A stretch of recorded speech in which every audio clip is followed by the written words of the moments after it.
معزز عزیزان من، دیکھتی آنکھوں اور سنتے کانوں کو میری طرف سے السلام علیکم۔ کہتے ہیں ایک چھوٹے سے شہر میں پرائمری اسکول کلاس 5 کی ٹیچر تھیں۔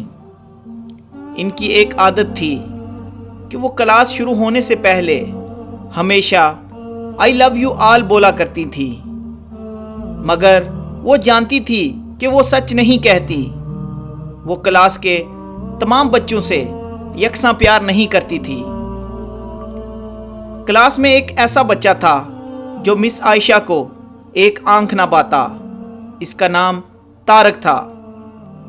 طارق میلی کچیلی حالت میں اسکول آ جایا کرتا۔ اس کے بال بکھرے ہوئے ہوتے، شوز کے تسمے کھلے ہوئے، قمیض کے کالر پر میل کا نشان۔ لیکچر کے دوران بھی اس کا دھیان کہیں اور ہوتا۔ مس عائشہ کے ڈانٹنے پر وہ چونک کر انہیں دیکھنے تو لگ جاتا، مگر اس کی خالی نظروں سے انہیں صاف پتہ لگتا رہتا کہ طارق جسمانی طور پر کلاس میں موجود ہونے کے باوجود بھی دماغی طور پر غائب ہے۔ رفتہ رفتہ مس عائشہ کو طارق سے نفرت سی ہونے لگی۔ کلاس میں داخل ہوتے ہی طارق مس عائشہ کی سخت تنقید کا نشانہ بننے لگتا۔ ہر بری مثال طارق کے نام سے منسوب کی جاتی۔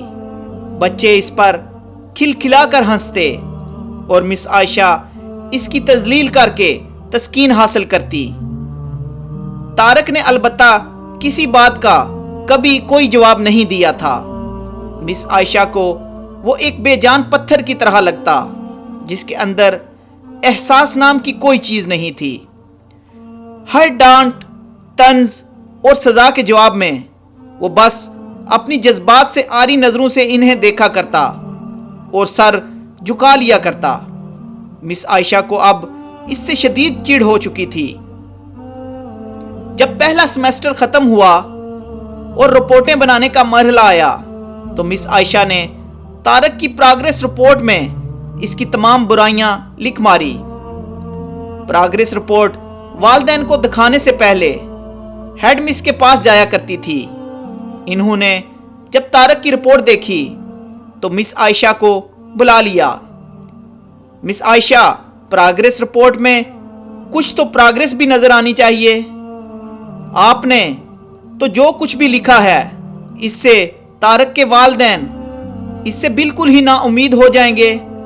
مس عائشہ کہنے لگی کہ میں معذرت خواہ ہوں، مگر طارق ایک بالکل ہی بدتمیز اور نکما بچہ ہے۔ مجھے نہیں لگتا کہ میں اس کی پروگریس کے بارے میں کچھ لکھ سکتی ہوں۔ مس عائشہ نے نفرت انگیز لہجے میں بول کر وہاں سے اٹھ آئیں۔ ہیڈ مس نے ایک عجیب حرکت کی۔ انہوں نے چپڑاسی کے ہاتھ مس عائشہ کی ڈیسک پر طارق کی گزشتہ سالوں کی پروگریس رپورٹ رکھوا دی۔ اگلے دن مس عائشہ کلاس میں داخل ہوئی تو رپورٹ پر نظر پڑی۔ الٹ پلٹ کر کے دیکھا تو پتہ لگا کہ یہ طارق کی رپورٹس ہیں۔ پچھلی کلاسوں میں بھی اس نے یقیناً یہی گل کھلائے ہوں گے۔ انہوں نے سوچا اور کلاس 3 کی رپورٹ کھولیں۔ رپورٹ میں ریمارکس پڑھ کر ان کی حیرت کی کوئی انتہا نہ رہی جب انہوں نے دیکھا کہ رپورٹ اس کی تعریف سے بھری پڑی ہے۔ طارق جیسا ذہین بچہ میں نے آج تک نہیں دیکھا۔ انتہائی حساس بچہ ہے اور اپنے دوستوں اور ٹیچر سے بے حد لگاؤ رکھتا ہے۔ آخری سیمسٹر میں بھی طارق نے پہلی پوزیشن حاصل کر لی ہے۔ مس عائشہ نے غیر یقینی حالت میں کلاس 4 کی رپورٹ کھولی۔ اس رپورٹ میں لکھا تھا کہ طارق نے اپنی ماں کی بیماری کا بے حد اثر لیا ہے۔ اس کی توجہ پڑھائی سے ہٹ رہی ہے۔ ماں کو آخری سٹیج کا کینسر تشخیص ہوا ہے۔ گھر پر اس کا اور کوئی خیال رکھنے والا نہیں، جس کا گہرا اثر اس کی پڑھائی پر پڑا ہے۔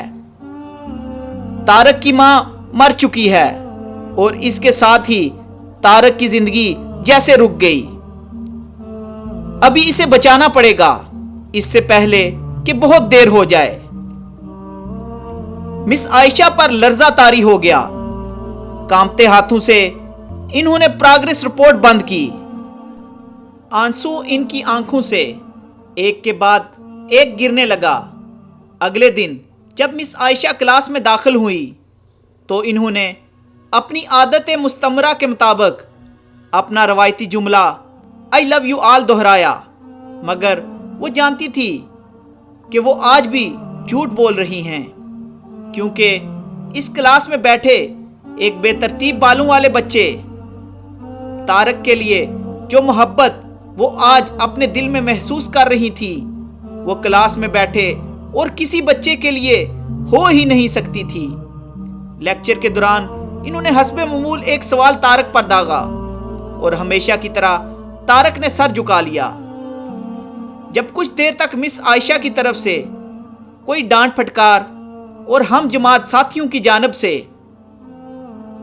ہنسی کی کوئی آواز اس کے کانوں میں نہ پڑی تو اس نے اپنا سر اٹھایا اور ان کی طرف دیکھا۔ خلاف توقع ان کے ماتھے پر آج بال نہ تھے، وہ مسکرا رہی تھی۔ انہوں نے طارق کو اپنے پاس بلوایا اور اسے سوال کا جواب بتا کر زبردستی دہرانے کے لیے کہا۔ طارق 3-4 دفعہ کے اصرار کے بعد آخر بول ہی پڑا۔ اس کے جواب دیتے ہی مس عائشہ نے نہ صرف خود پر جوش انداز میں تالیاں بجائی بلکہ باقی سب سے بھی بجوائیں۔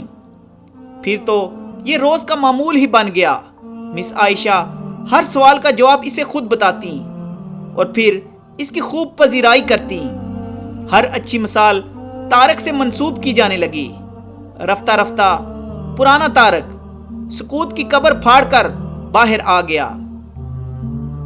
اب مس عائشہ کو سوال کے ساتھ جواب بتانے کی ضرورت نہ پڑتی۔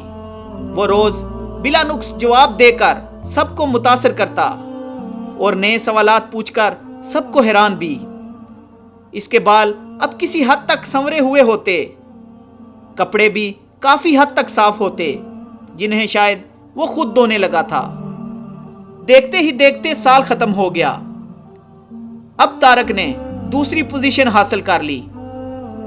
الوداعی تقریب میں سب بچے مس عائشہ کے لیے خوبصورت تحفے تحائف لے کر آئے اور مس عائشہ کی ٹیبل پر ڈھیر لگے۔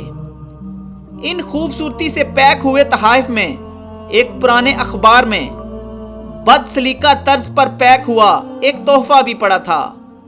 بچے اسے دیکھ کر ہنس پڑے۔ کسی کو جاننے میں دیر نہ لگی کہ تحفے کے نام پر یہ چیز طارق لایا ہوگا۔ مس عائشہ نے تحائف کے اس چھوٹے سے پہاڑ میں سے لپک پر اسے نکالا۔ کھول کر دیکھا تو اس کے اندر ایک لیڈیز پرفیوم کی آدھی استعمال شدہ شیشی اور ایک ہاتھ میں پہنے والا ایک بوسیدہ سا کڑا تھا جس کے زیادہ تر موتی جڑ چکے تھے۔ مس عائشہ نے خاموشی کے ساتھ اس پرفیوم کو خود پر چھڑکا اور ہاتھ میں کڑا پہن لیا۔ بچے یہ منظر دیکھ کر حیران رہ گئے، خود طارق بھی۔ آخر طارق سے رہا نہ گیا اور مس عائشہ کے قریب آ کر کھڑا ہو گیا۔ کچھ دیر بعد اس نے اٹک اٹک کر مس عائشہ کو بتایا کہ آج آپ سے بالکل میری ماں جیسی خوشبو آ رہی ہے۔ اس کے بعد وقت پر لگا کر اڑنے لگا۔ دن ہفتوں میں، ہفتے مہینوں میں اور مہینے سال میں بدلتے گئے، مگر ہر سال کے اہتمام پر مس عائشہ کو طارق کی طرف سے ایک خط باقاعدگی کے ساتھ وصول ہوتا جس میں لکھا ہوتا کہ میں اس سال بہت سارے نئے ٹیچر سے ملا ہوں مگر آپ جیسا کوئی نہیں تھا۔ پھر طارق کا سکول ختم ہو گیا اور خطوط کا سلسلہ بھی۔ کئی سال مزید گزرے اور مس عائشہ ریٹائر ہو گئی۔ ایک دن انہیں اپنی ڈاک میں طارق کا خط ملا جس میں لکھا تھا، اس مہینے کی آخر میں میری شادی ہے اور میں آپ کی موجودگی کے سوا شادی کا سوچ بھی نہیں سکتا۔ ایک اور بات، میں زندگی میں بہت سارے لوگوں سے مل چکا ہوں پر آپ جیسا کوئی نہیں ہے، فقط ڈاکٹر طارق۔ ساتھ ہی جہاز کا ریٹرن ٹکٹ بھی لفافے میں موجود تھا۔ مس عائشہ خود کو ہرگز نہ روک سکی تھی۔ انہوں نے اپنے شوہر سے اجازت لی اور وہ دوسرے شہر کے لیے روانہ ہو گئی۔ عین شادی کے دن جب وہ شادی کی جگہ پہنچی تو تھوڑی لیٹ ہو چکی تھی۔ انہیں لگا کہ تقریب ختم ہو چکی ہوگی، مگر یہ دیکھ کر ان کی حیرت کی انتہا نہ رہی کہ شہر کے بڑے بڑے ڈاکٹرز، بزنس مین اور یہاں تک کہ وہاں موجود نکاح خواں بھی اکتایا ہوا کھڑا تھا، مگر ڈاکٹر طارق تقریب کی ادائیگی کے بجائے گیٹ کی طرف ٹک ٹکی لگائے ان کی آمد کا منتظر تھا۔ پھر سب نے دیکھا کہ جیسے ہی یہ بوڑھی ٹیچر گیٹ سے داخل ہوئیں، ڈاکٹر طارق ان کی طرف لپکا اور ان کا وہ ہاتھ پکڑا جس میں انہوں نے اب تک وہ بسیدہ سا کڑا پہنا ہوا تھا اور انہیں سیدھا سٹیج پر لے گیا۔ مائک ہاتھ میں پکڑ کر اس نے کچھ یوں اعلان کیا: دوستو، آپ سب ہمیشہ مجھ سے میری ماں کے بارے میں پوچھا کرتے تھے اور میں نے سب سے وعدہ کیا تھا کہ جلد آپ سب کو ان سے ملواؤں گا۔ یہ میری ماں ہیں۔ عزیز دوستو، اس خوبصورت کہانی کو صرف استاد اور شاگرد کے رشتے سے منسوب کر کے یہ مت سوچئے گا۔ اپنے آس پاس دیکھیے، طارق جیسے کئی پھول مرجھا رہے ہیں جنہیں آپ کی ذرا سی توجہ، محبت اور شفقت نئی زندگی دے سکتی ہے۔ دوستو، امید کرتا ہوں کہ میری آج کی یہ ویڈیو آپ کو ضرور پسند آئی ہوگی۔ اس کو اپنے دوست احباب کے ساتھ زیادہ سے زیادہ شیئر کریں۔ شکریہ، جزاک اللہ خیر۔